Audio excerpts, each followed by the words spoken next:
নমস্কার বন্ধুরা। জীবন কখন কার কপাল ঘুরিয়ে দেয় তা কেউ জানে না। আজ যার ঘরে হাসি, কাল তার ঘরে কান্না। আবার আজ যে নিঃস্ব, সেও একদিন ভাগ্যের জোরে মাথা তুলে দাঁড়াতে পারে। আজকের গল্প এক ধনী ব্যবসায়ীর পতন, এক সন্তানের জন্ম আর ভাগ্যের আশ্চর্য খেলা নিয়ে। তাহলে চলুন গল্পটি শুরু করি। নদিয়ার এক গ্রামে বাস করতেন হরনাথ সাহা ও তার স্ত্রী কমলা দেবী।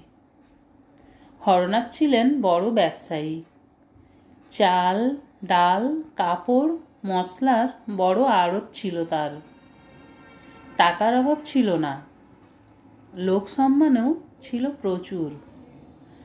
কিন্তু কথায় আছে, সময় সব সময় একই রকম থাকে না। হঠাৎ এক বছরে ব্যবসায় ভীষণ লোকসান হলো। জাহাজে আসা মাল নদীতে ডুবে গেল, কিছু মাল আগুনে পুড়ে গেল।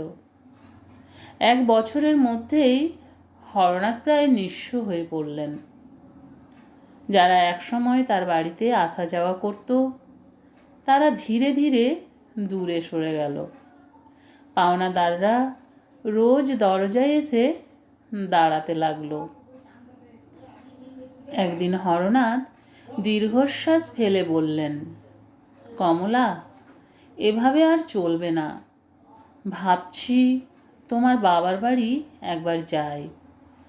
হয়তো কিছু সাহায্য করলে আবার ছোট করে ব্যবসা শুরু করতে পারবো। কমলা চুপ করে মাথা নাড়লেন। তিনি জানতেন স্বামীর আত্মসম্মান কত বড়। রাতের অন্ধকারে দুজনে রওনা দিলেন কমলার বাপের বাড়ির দিকে। গ্রামের বাইরে একটা পুকুরের ঘাটে এসে হরনাথ থেমে গেলেন।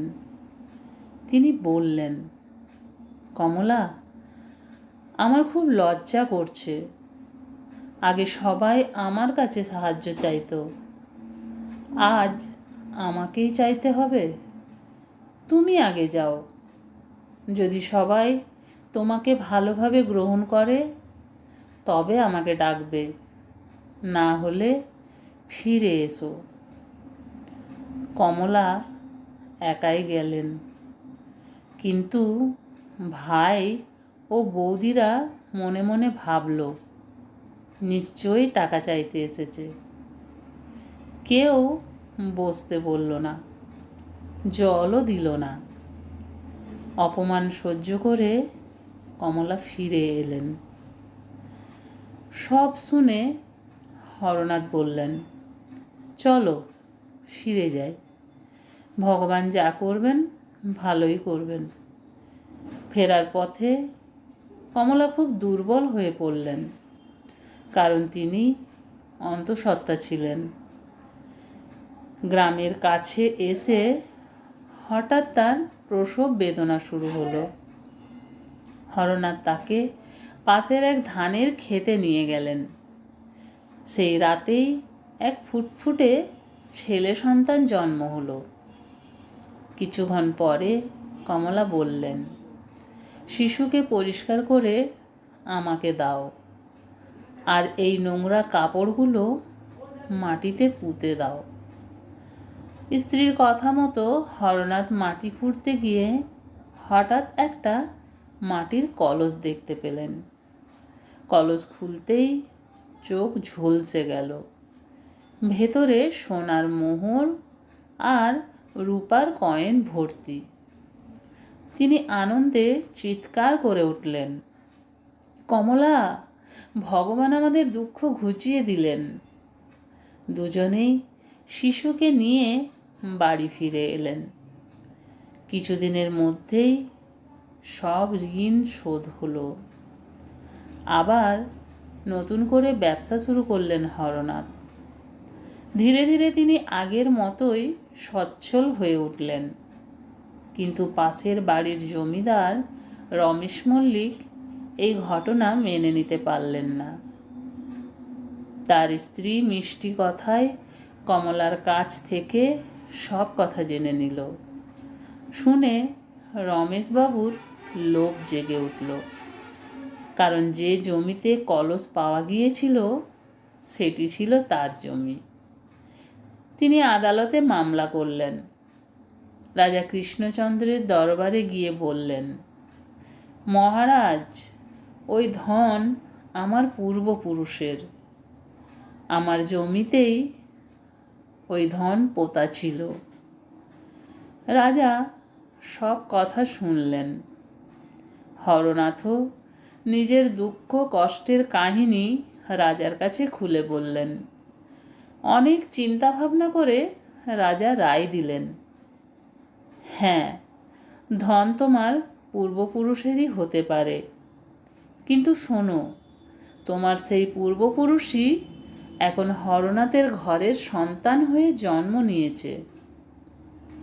শিশুর জন্মের আগে পর্যন্ত ধন মেলেনি, জন্মের পরেই মিলেছে।